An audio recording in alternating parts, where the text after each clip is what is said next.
So, traditional Jewish, Christian, and Muslim.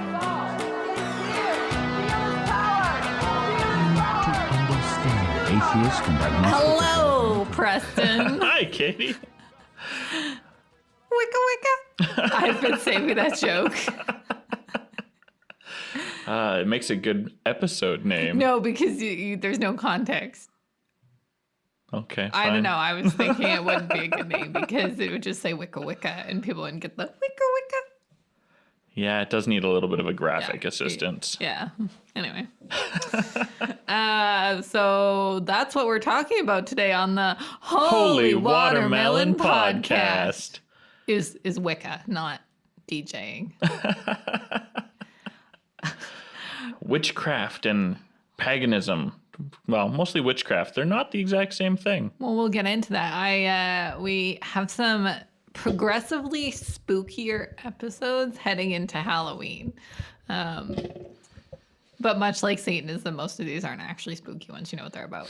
So they're things that when you name them, people will often come up with spooky imagery. That's about it. Fair. Like, when you talk about witches, people are probably either going to think of Harry Potter or the Sanderson sisters or Mad Madam Mim or who knows what. Something spooky or really awesomely fantastical. Right. So I just want to get this out of the way right now. They do not worship Satan. Yeah, that's the thing that people say all the time. And if you remember a few months back, we talked about Satanists and how very few of them even worship Satan. And none of the witches that are at all part of the mainstream of witchcraft even believe that there is a Satan. Yes, just like atheists. They don't even believe in Satan to be able to worship him. You'll hear that for the next couple episodes. They don't believe in Satan or worship. Anyway. Do you want to talk about the semantics between Wiccan and paganism and how they're not actually interchangeable? For those of you who've been paying attention, I like words. That's my thing. Paganism it has a weird history. Today it's used a little differently than it was originally. The word is derived from the Latin paganus, which literally means just rustic rural folk, as opposed to the developed city folk. This especially came to be a problem when Christianity was growing really effectively in the cities and the country folk had no use for Christianity. So that became the easy pejorative for those bumpkins don't believe in Jesus, those silly pagans. And then it just kind of stuck as if you're not Christian, you're a pagan. But that's the broad pejorative title thrown on anything non-Christian as paganism is pretty much the equivalent of the Jews calling everybody who's not Jewish a Gentile. Yeah. That's about it. So pagan doesn't have anything to do with witchcraft inherently. It's sort of adopted that, but it's not the original meaning of the word. The last 150, 200 years, more or less, people have started to self-identify as pagan because they have come to understand its meaning in a Christian context. And so now people are now reclaiming the title, which is a fun thing to watch, I guess. Yeah. I was really surprised by Wicca because it's a fairly new religion. And we'll talk about this. It's based off of older folklore, but Wicca developed in the 1950s. Yeah. Going back to that word thing, I just remembered. Wicca, old word, new pronunciation. Wicca Wicca. I'm going to literally do this 100 times today. I'm so sorry, everyone.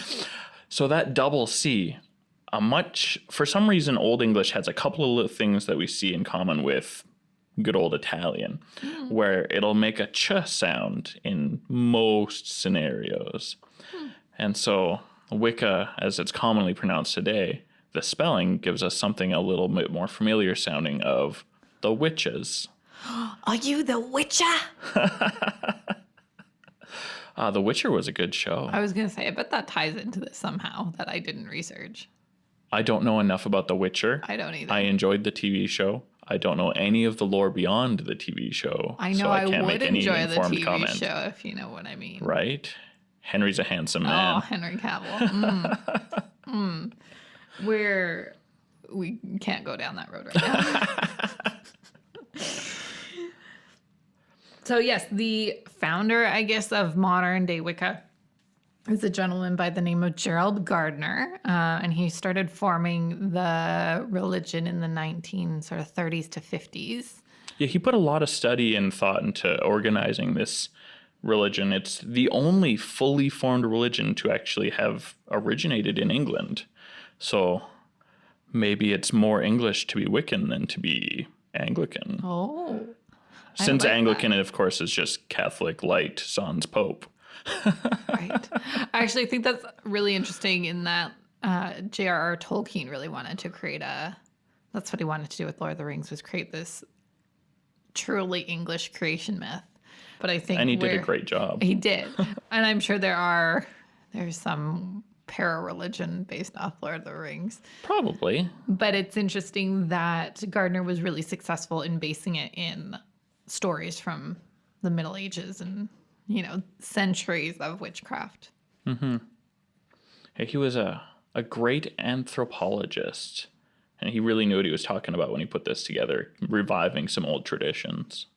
But it's interesting to me that the way he used the labels for the organization was kind of interesting to me. That he would talk about the organization as a witch cult or the cult of witchcraft, and never use the generic term Wicca to describe the tradition or the practice. But he did call practitioners of the craft Wicca, spelled with only a single C, which is conspicuous. And the spelling has since evolved as other people have taken to writing on the subject. Yes, and now I think most people would refer to themselves as Wiccans. Yes, that's a lot more common in my observation as well. So Wicca is a form of Western esotericism. Esotericism? Is that how you say it? That's how you say it. All right.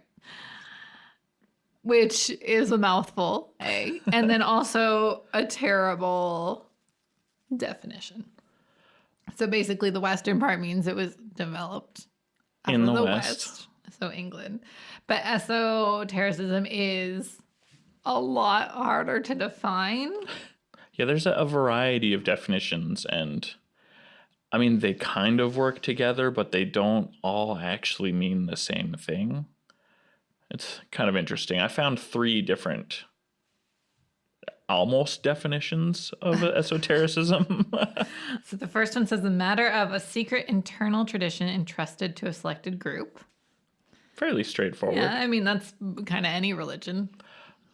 Some of them are a lot more open than others, but There's yeah, always an some awful sort lot of of religions. members-only stuff. Yeah.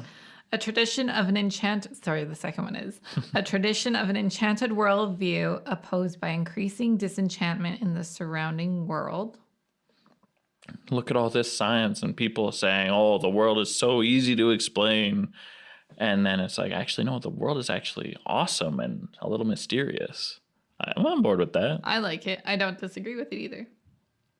And the third one is a tradition of preserving knowledge and sensitivity that is rejected by both empirical science and dogmatic orthodox religious authorities. So this is the one that gets up on a lot of people's nerves. That you're coming up with all these things that, like, you got an awful lot of people who will reject one of those extremes for the other. It's either just science or just organized religion. And there's this kind of, I don't want to say middle path between the two, because it doesn't take the common secular point. It's like a third point stretching this Altogether. line out into a triangle. Yeah. Which is actually kind of cool. But it offends a lot of people. And I don't see why that's necessary, but that's the world we live in. Right. And so esotericism is in, like you said, an awful lot of religions. It's weird that also a lot of religions really kind of try and shut it down.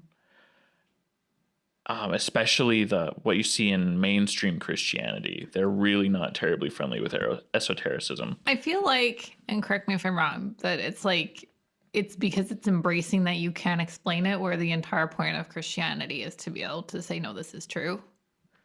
Or any religion, right? Yeah, most religions really like being able to latch on something and Like, be really dogmatic about Yeah, it. we're right. Yeah. So And so I just think it's really interesting to see this group really embrace what is so unpopular in so many other groups. I don't know. I was pretty into it, actually. Yeah. In the research. For sure. I could get on board. So Wicca rapidly grew in popularity in the 60s and 70s, especially with the help of the boom of the counterculture movement that we've talked a little bit about before, when a lot of people, especially young adults, rebelled against pretty much every form of authority, especially state and church. And so the esoteric ideas that came with Wicca really appealed to a big chunk of the population. Absolutely. And I think we were, that was a time where we were getting more worldly. That's where Hinduism and Buddhism also really started to take root in North America as well. So big exchange of ideas and people being open to something other than the air quotes normal. Right. Just being tired of your pastor or your priest or whatever. I mean, I can feel that today, so I get it. And at the time, it was a huge social push to really go out and explore everything. And today there's still distrust, but there's not as much push to go out and explore. I think we'll see that with Gen Z. Yeah, I think you might be right. That wave will come with them. You might be right. We're overdue, so. Time will tell, but I think so. Wiccans organize themselves in covens. So pretty common witch lingo. But they don't really organize at all. They don't really organize at all. So there is like an overarching body, but you can just be a self-practicing Wiccan. A lot like I just mentioned Buddhism, right? You can just be a Buddhist on your own, or you can go to your Buddhist temple every week. Same kind of goes for Wiccan. Yeah, there's an awful lot of independent practitioners, but there's also a fair size of the Wiccan population is sort of organized into covens. Usually that's how information is passed from one generation to another when you're not picking up a book in a store. Yeah. I really like the word coven. I think it's cool. As much as a lot of the world likes to, especially Christians, like to feel uncomfortable with the word coven, I think more people should refer to Christian congregations as covens. I think, one, it sounds way cooler, like way a more lot of badass. fun. On one hand, it will aggravate many Christians. But on the other hand, it just might remind them that they're supposed to be a covenant community, which a lot of Christians seem to have a hard time with. We'll see. He's allowed to say that he's a Christian. Yep. I feel like we haven't reminded our listeners of that in a minute. Maybe. You're going to get hate mail, Preston.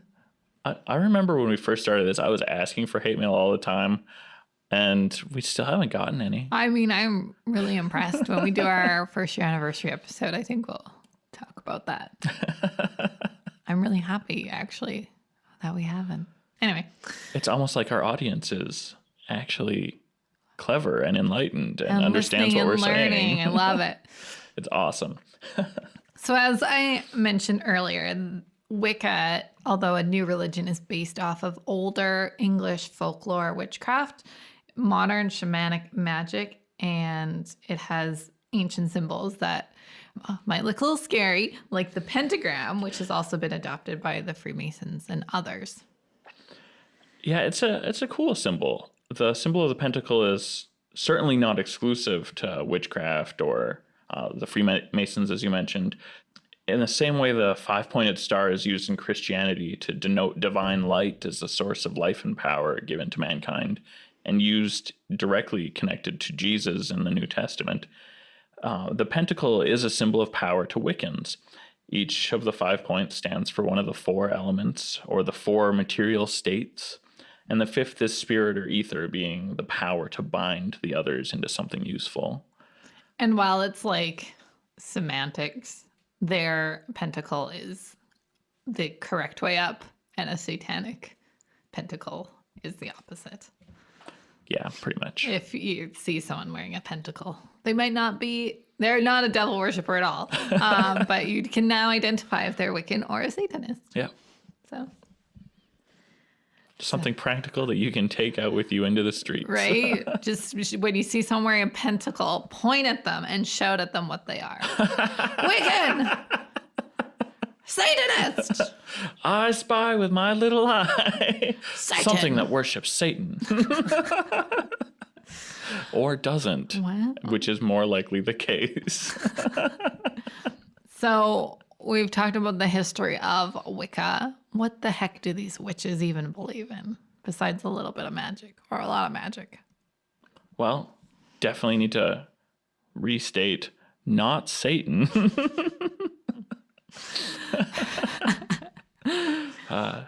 It's weird that so many people still are convinced, and it's mostly Christians. Let's be real. Mostly Christians like to accuse witches I would say, of worshiping Satan. well, I'd say any Abrahamic, but being in Canada, we see mostly Christians. Yeah, But I'm sure if you asked a Jewish Maybe. person or a Muslim Maybe. about witches, they'd go to Satan. you could be right. I usually am, Preston. That's good.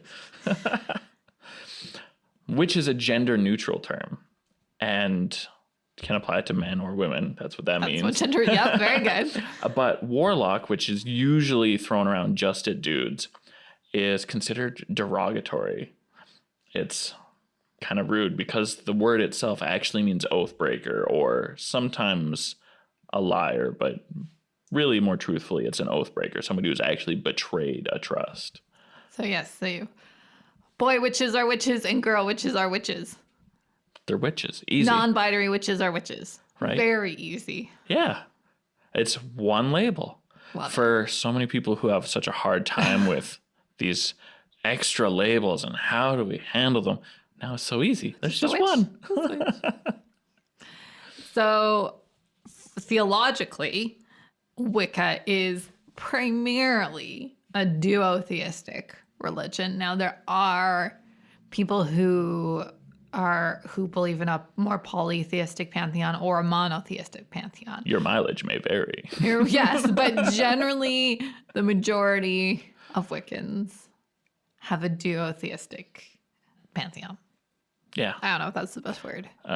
Having pantheon as a word That's here for just sounds two. funky. Yeah, it does. A duotheistic sky family. Their theology is nice and simple. Yes. We have one goddess and one god. And that's easy to handle. Yes. So the male, is the horn god. And he's often associated with animals, the natural world, the afterlife, and is supposed to be an ideal role model for men. I like that. Lots of dudes need a better role model than what they've got. The female, also known as the triple goddess, is associated with regular lady things like fertility, life, springtime, and she's supposed to be an ideal role model for women. One thing I looked into and couldn't find anything on, and I think we'd actually have to find a real witch, is what this looks like now that we're moving away from the gender binary. That's an excellent question. And I found like one okay article, but not. Right? So cool that you have an ideal role model for men and you have an ideal role model for women, but what about the non-binary or gender fluid people? And I feel like Wiccan is progressive enough that they've probably addressed that within their own covens. But Take what you like about either one of them and you're going to be go for A-okay. it. Yeah, but I'd be curious to actually get some research or some actual empirical data on how they handle that now. Right. I think the triple goddess is really interesting, that Hecate is the name that's, I think, most often, at least really, really often applied to this goddess.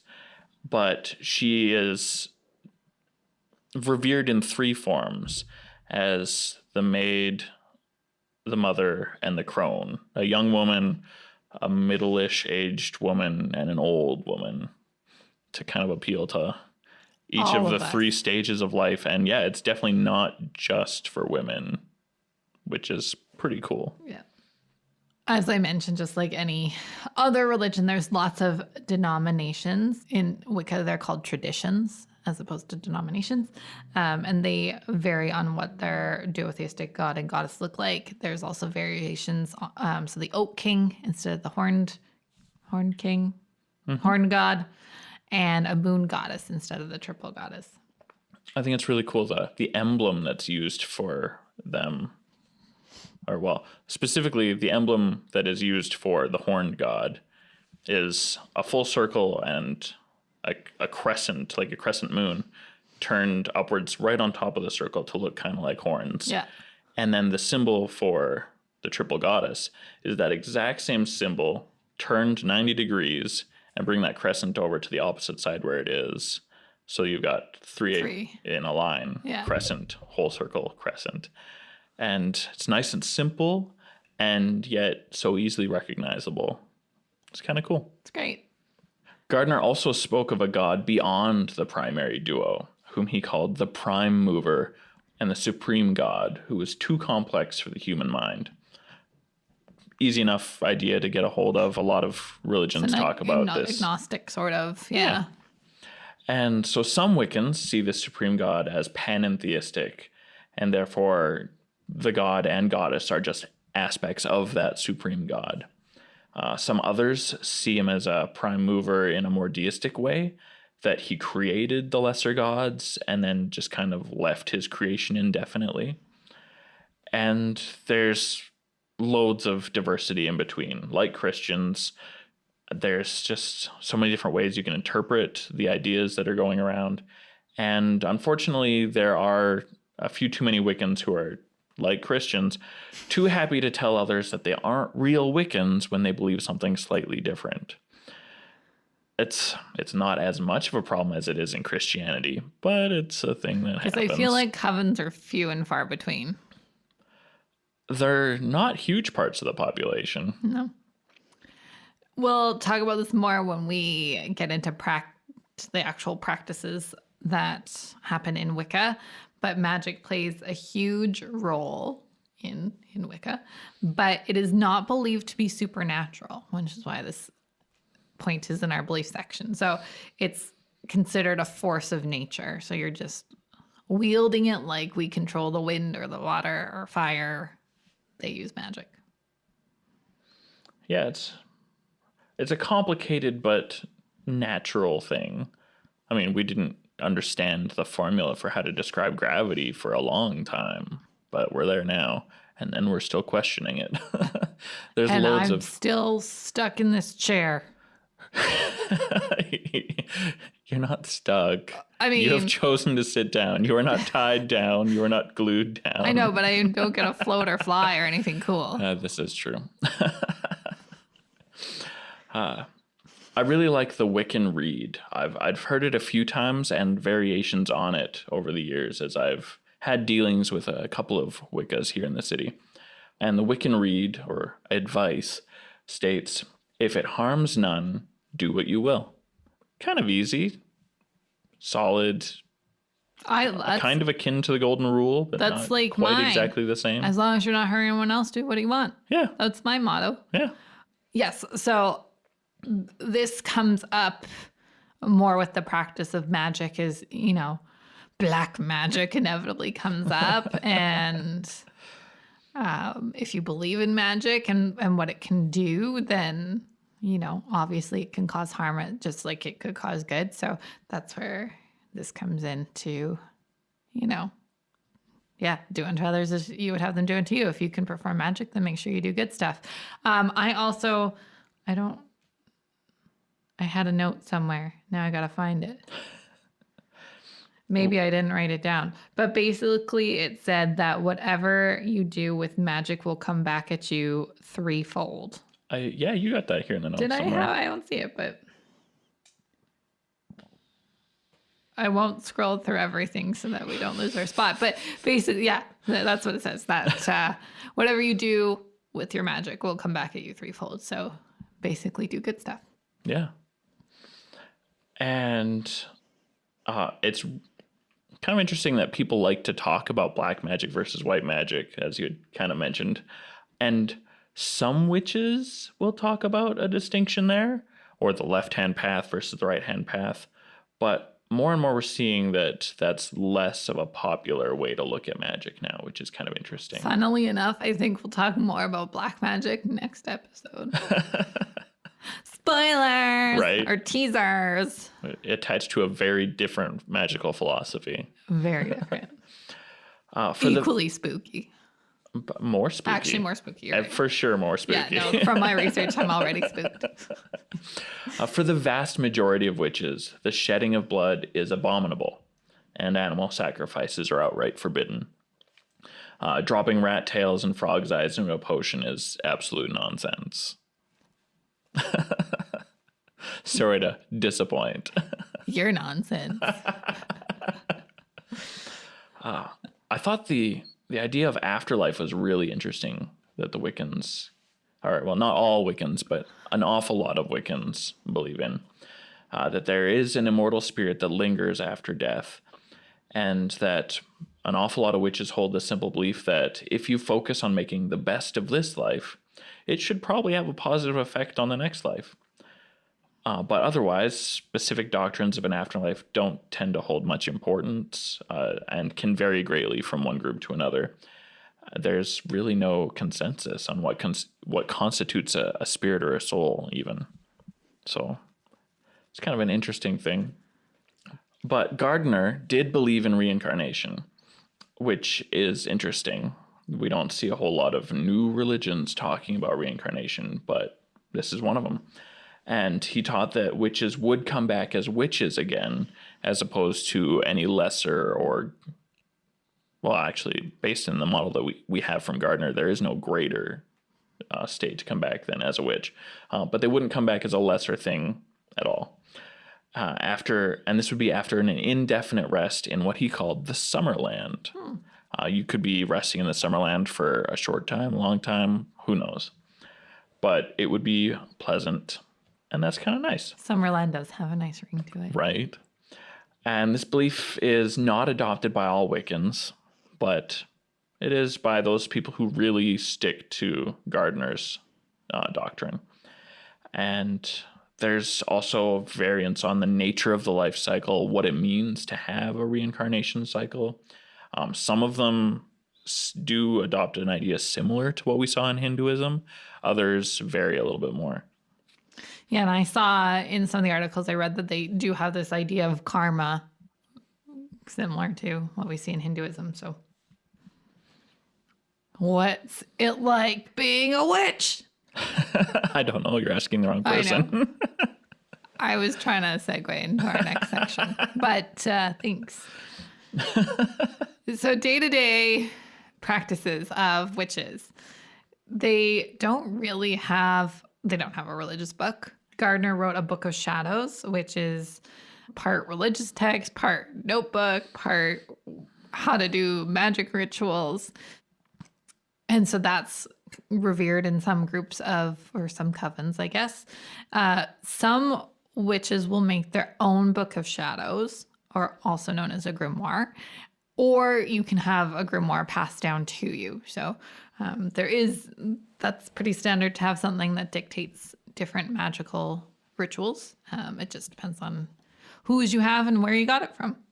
I really like that they're typically treated as a really great recipe book, which is an oversimplification, but I think it's useful to get the idea across that, if you're making pancakes, you don't need tons of yeast, for example. You're going to have not pancakes if you add yeast. That's right, yeah.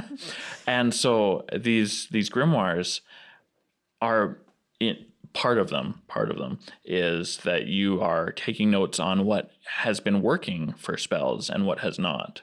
And I think it's really nifty that it's a living text that can change from generation to generation and not be a problem when it makes those changes. Absolutely. I think that's super cool. For many Wiccans, the importance of practice is a lot more important than belief. Ritual is 100% more important than theology, because what you do affects the world around you, it affects the people you deal with, and your theology is mostly going to be affecting you unless you've decided to be dogmatic about it and start hurting people because of it, which isn't really a thing in Wiccan Wiccans traditions. Aren't particularly evangelical. No, they're, in my experience, typically pretty open to hanging out with people of all faiths and inviting them to some events that are appropriate to have guests. But They're not going knocking on doors saying, hey, have you heard the good news? Makes it easy to be neighbors with them. Yeah. Unless, of course, you're stick in the ass Christian who decides to hate everything that's different. Then you're the one being a hard neighbor. You're the drama.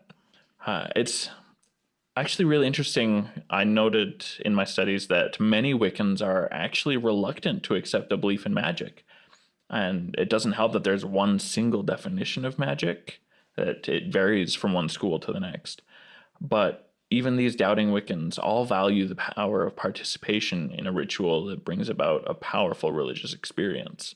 And this is going to be more interesting next episode, too. Sure. So next episode, we're talking about voodoo, like I said, as we get closer to Halloween. So I would say that I am reluctant to believe in magic, but there is this energy, right? That, I mean, it's like mob mentality, I guess is like the easiest way to explain it. That we'll see this in voodoo rituals a lot next week, where something happens to our psyche when we're around a lot of people thinking the same thing. Mm-hmm. And so I can see how that could be interpreted as magic, or, like you said, next week, a spiritual experience of some sort. So, anyway. Yeah. It's kind of nifty. Like, I don't believe in hypnosis, and this kind of plays into how we see voodoo played out. Have you never been to a hypnotist show? I have. And you still don't believe it? You think people just act like that? It's so funny because I'm such a skeptic. But the intellectual mechanism that permits hypnosis is complicated and funky. And it's not fair to say I don't believe that hypnosis is a thing, and because it absolutely works, but it's not mystical or magical or anything. It's a semi-conscious choice. Oh, absolutely. Yeah. Which is itself kind of funky and weird to study. I think, yeah, because I've only been to 1 or 2 hypnotist shows, and a good hypnotist will pull from the line and be like, no, you have to get off the stage, because they know that it's not going to work on you. Yeah. And they know real fast. And I think I would be that person because I don't want to embarrass myself, and people do really embarrassing stuff at hypnotist shows. Absolutely. So slight deviation. But an important deviation. No, I'm kidding. It wasn't even a little bit. Back to the belief in Wicca that ritual is more important than theological belief. Really, the best argument for that kind of position is that there's an awful lot of reasons to do good. Does it really matter why we do good? Not as much, I think. No, but you have to understand why it's good and what good is. Yes. But let's go back a few and episodes. And that gets complicated, as we have addressed. Generally, yes, I see what you're saying. If what you're doing is good, then it's good. Perfect. Love it. People are going to argue about that forever. Oh, well. So magic takes the form of spell casting as a ritual practice. So if you watch, I watched a bunch of documentaries on Wicca. They'll talk about casting a circle. They'll mix things in mortar and pestle. And that's how they worship. They dance around a fire. They gather energy. Yeah. And send it out into the universe to do good. Love it. Ultimately, it's the short and sweet summary of it, which I think is kind of cool. And there's some great times of year where people really put some effort into that.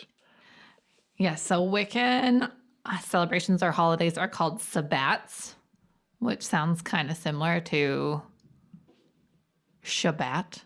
It does, doesn't it? Yep. They come, I think, exclusively from Celtic or Germanic paganism. So some of these are very similar in Old Celtic and Old German religion. So the big one, Samhain or Halloween, is to celebrate death and the ancestors. Yuletide is at the winter solstice or to celebrate the sun's rebirth. A lot of these are on the solstices. The 4 of the 8 fall on the There's Equinox. only 2 solstices. Okay, thank you, Preston. We also got equinoxes. 2 of these fall on the equinox, 2 of these fall on the solstices. And then there's extras. And then there's ones in between. Imbolc is the first signs of spring, so this one happens in like February-ish.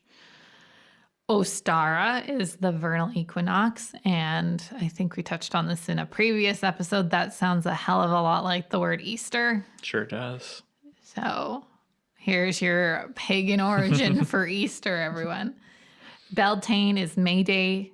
So it happens in May. Celebrating the fair folk and the full spring. Like spring is here. Litha is the summer solstice. Then we have Lunasa, which celebrates the first fruits, or it's a late summer celebration. So about this time of year, because the apples are on my tree. Mm-hmm. And then we have Mabon, which is the autumnal equinox and celebrates the harvest.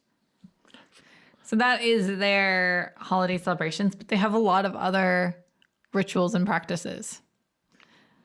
And an awful lot of these have a thing called the Cone of Power, which sounds a little bit like sci-fi, I guess. Did you hear about the Hitler Cone of Power in your research? No. Okay, well, let's explain what a Cone of Power is, and then I'll tell you about the Hitler Cone of Power. All right. So the Cone of Power is a ritual method of focusing energy, using it to accomplish magical goals by sending that energy out into the world or out into the universe. It's done by witches assembled in a magical circle, focusing on a single point above the circle, thus a cone, which is then elevated by raising the point of collective focus higher and higher until you've just kind of got a beam out into the universe, which is kind of cool. So during World War II, apparently the Nazis were coming in boats towards England. Yep. And to prevent that, a bunch of witches got together and created a massive cone of power. And they did this ritual all night long. And the Nazis never crossed, is it the channel? Mm-hmm. The Nazis never crossed the channel. And some of them died. Ooh. Because that's how much energy they put into it. I mean, did it work? I mean, it sure sounds like it did. Yeah, the Nazis didn't cross the channel, and they were on their way. Yeah. Isn't that crazy? That's awesome. Right? The practice of performing skyclad, which means in the nude, fully nude, no clothes at all, has been sensationalized plenty over the years. And there are some great reasons for its persistence in the craft, I think. I feel like we should start by saying that Gerald Gardner was a naturalist. Yeah, he was. He did, in fact, run a nudist colony. So I'm sure that influenced some of this. Maybe. But he was adamant that none of it was overtly sexual. It was just people, naked people. Yeah, we'll get to that. So one of the explanations it's given is that clothes are said to impede the flow of energy, which sounds like a pretty elementary level excuse to get people naked, but licking a 9-volt battery will get you a better shock than putting it against your shoe. So there's some solid logic to this. Clothes also signify and reinforce class distinctions, and it's important to have the group unified as much as possible. And the equality of nudity is incredibly humbling for the average person, while simultaneously empowering. So there's some advantages there. I'm more comfortable in my nudity now that I'm older. Is that weird to say on a podcast? Maybe not. It's not a visual medium. It's true. And I am fully clothed right now with Preston. Right? But I'm the new neighbor. Well, like I said, for the average person, nudity is humbling. And for a lot of people who really like to get bent out of shape on this because it's so terribly opposed to our culture, and just I don't know. A lot of people find nudity offensive for some reason. There's an awful lot of cultures throughout our history that have been A-okay with public nudity. In fact, the Olympic Games used to require nudity for their events. And honestly, I'm glad they've made the switch. I mean, I tell you what, if they hadn't made the switch, the men's events would not be as popular as the women's events. speak for yourself. Anyway. So then I made this sassy note that says, well, orgies probably happen because, let's be honest, they happen in every religion. So you say every religion. I have never even heard of an orgy in any Abrahamic faith. Children of God? I really don't feel comfortable qualifying that as an Abrahamic but faith. Let's just be real for a minute. Okay, I'll accept. Okay.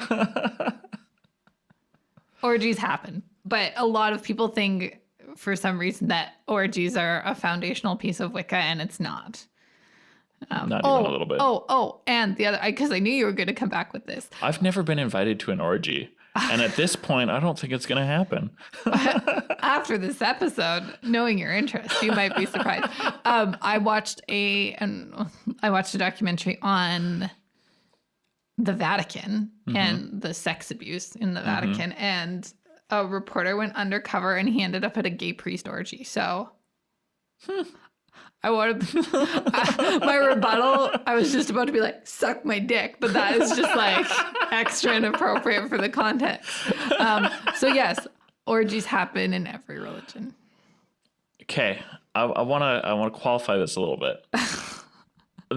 What we're about to talk about in Wicca is actually a legit part of the faith tradition. Orgies are straight up forbidden in all of the texts that are accepted by Christians, Jews, and Muslims. Oh, okay. But anyway. Deviance will always exist. My point is that a lot of people think orgies are like, that's what you do in Wicca, and it's really not. It's not it at all. That was my point. So that if you're worried about Wiccan sex orgies, worry about your own sex orgies. Yeah. It should be noted, though, that some few groups do perform what is called sex magic. Only a small number of those have an actual sexual event. Instead, the vast majority of witches who do have sex magic as part of the ritual incorporate a symbolic act of placing a ceremonial knife in a chalice. I don't get it. No, I'm kidding. I saw one of the ceremonial knives and the handle was a phallus. I mean, yeah, some people get way into it. Yeah. And this is done to invoke the energy of the god and the goddess for their spells. Most just do a symbolic thing. Very few have an actual sex event in public. And for the very few that do, it is actually a deliberate subversion of the Christian morality that's forced on everybody all the time in our Western culture. And so sometimes these events get really kinky and take it an extra step to really subvert this cultural norms that we enjoy. And sometimes adopt techniques from BDSM dungeons, which I thought was an interesting thing to learn. Wow. I didn't find those articles, Preston. You're not as committed to the research, I guess. Okay. Wow. Throwing shade. Yeah, rude.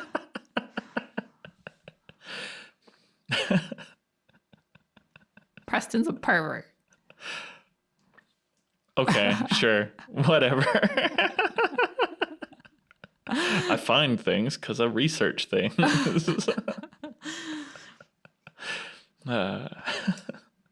So lastly, on our Wiccan practices is the Wiccaning.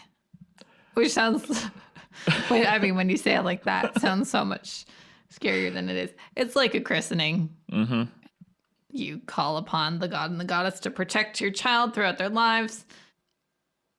It's not a religious commitment, though, like it is in Christianity, where it's like you're now expected to be a Wiccan for the rest of your life, which is a thing I appreciate because Wiccans appreciate and value individual choice and free will.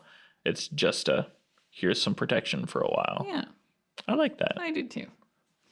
You added this whole section. Yeah, I did. Tell me. Let's talk about it. All right. So Wicca, by its very nature, offending Christians because Christians like to be offended, it wasn't recognized as a religion in America for several decades after it had really become an organized, established thing. And what's interesting is what precipitated that in the United States. A fellow named Herbert Daniel Detmer was incarcerated for something entirely different. And while in prison, he was told that he could not obtain the ritual objects he required for worship, which, I mean, we've talked about one of those items is pretty often a weapon. In a prison scenario, this is not friendly. So he sued. And in 1986, the Fourth Circuit Court of Appeals established that Wicca is a genuine religion and is therefore entitled to First Amendment protection. I mean, that makes sense. Yeah. Makes me wonder, I couldn't find, did they actually give him a knife or did they just allow him to obtain other materials? I don't know. But that reminds me of two other things that I found in my research is, and this is especially a big deal in England, is because knife crime is huge in England. Kind of, I won't say like gun crime in the States is nowhere near that level, but their problem crime is knife violence. Yeah. Is how do you now differentiate between a weapon and a religious object? So that was something that they had to like. Well, and we talked about around. Sikhs having being armed for when they're like fully decked out, and there's not a shortage of Sikhs in England. No. And then the other, this goes to Wicca being recognized as a religion. There was a army widow, and they wouldn't put it's the Pentacle. They wouldn't put the Pentacle on her husband's grave because they wouldn't recognize it. Eventually they did, but how sad is that? Yeah, it's kind of rough. But when the state doesn't want to admit that your religion is valid, well, at least you get to put up a fight. Right. And thinking a little bit more locally to our Canadian audience and our Canadian home, the last Canadian to be arrested for witchcraft was Tiffany Butch in December of 2018. Wow. Yeah. She's a psychic who was charged for asking a protection fee from somebody who she'd convinced was in spiritual danger. So basically she was running a hinky protection racket, but she was charged for pretending to practice witchcraft, fortune-telling contrary to Section 365B of the Criminal Code of Canada. This charge was thrown at her less than a week before the law was repealed for being stupid and outdated. I mean, the fact that we have a law for pretending to practice witchcraft is more concerning than if we had a law against practicing witchcraft. Like, right. What did they do with all the kids that thought they were Harry Potter for 2 decades? Right? That's pretending to practice witchcraft. It sure is. Like, just the wording of that is so ridiculous. Yeah. So pretending to practice witchcraft causes no harm. Well, okay. So from the legal perspective, I guess so. The law that is written here or was part of 365B in the Criminal Code of Canada outlined how it counts as a criminal offense to practice or to pretend to practice witchcraft if you are deliberately deceiving somebody. And pretending to be Harry Potter doesn't usually come up all the way to pretending to or attempting to deceive somebody. Okay, but this gets into belief, right? It does. Right? It absolutely so does. This lady who was in spiritual danger believed that witchcraft was real, then how are you pretending? You know what I mean? Yeah. If you how do they know she was pretending? If they don't believe in it, of course they think she was pretending. And that's unfortunately how the law even came to be, is the belief that all people who practice witchcraft are pretending, which is a pretty good reason for the law to be taken off the books. especially when pretending to practice witchcraft. We already have laws that make fraud illegal. Yeah. So having laws against fake magic is redundant. Yeah. Just enforce fraud laws and we'll be okay in theory. Well, that makes more sense because then it's like, this feels very like anti-Wiccan. It definitely was seen that way by the entire community, and it was celebrated when it was taken off the books 3 years ago. So yeah, absolutely. If there is obviously this falls on whatever spectrum of you believing in magic, but if you, then it doesn't hurt anyone who doesn't believe in. Right. And it protects people who do believe. Yeah. Anyway. That's dumb. Our lawmakers are not always working in the best interest of the whole public. That's true. That's probably going to be our reality for longer than I'm around, unfortunately. Yeah, witchcraft is really interesting to me. I found this one very enjoyable to research. So I've learned a few things that I didn't know before, and I've learned more about a few things that I knew a little bit about. Sabrina's Chilling Adventures, or whatever it's called on Netflix. Good fun. Terrible representation of witchcraft. For the first little while, they're extremely satanic and like a really weird flavor of parody satanic. But towards the end, it actually they switch from worshiping Satan to worshiping Hecate. So things get better as the show goes. Oh, good. Yeah, like I said, I had a pretty, general idea. I basically thought it was the English folklore, not based in English folklore, and such a baby religion. This is probably one of the newest religions it's fairly we've ever new. covered until we get to Scientology in the new year.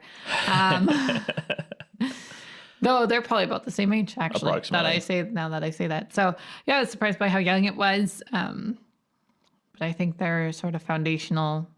They don't really have points. doctrine, but doctrine is pretty solid, pretty good. Yeah. I think they get points over Scientology for being older based on just having drawn from older ideas. True. Whereas Scientology is a great new science fiction religion. Ashley Mortimer, former director of the Center for Pagan Studies in England, said that Wicca's central tenet is to discover happiness through the truth, find your own individual truth or will, and practice that as hard as you can without bringing harm to others. I like that. In fact, a lot more people need to adopt this specific philosophy. Whatever your religion is, apply this philosophy to your religion, and you're going to have a much better time. I mean, not even your religion, just like anything you do in life. Yeah. Imagine if you approached university like that. Practice that as hard as you can without bringing harm to others. Yeah, that's it's just a good way to live your life. Yeah, I like it. And do you imagine if everybody held themselves to that high of a moral standard? I think it'd be a lot better place. Absolutely it would. Well, that's Wicca. I like Wicca it. Wicca.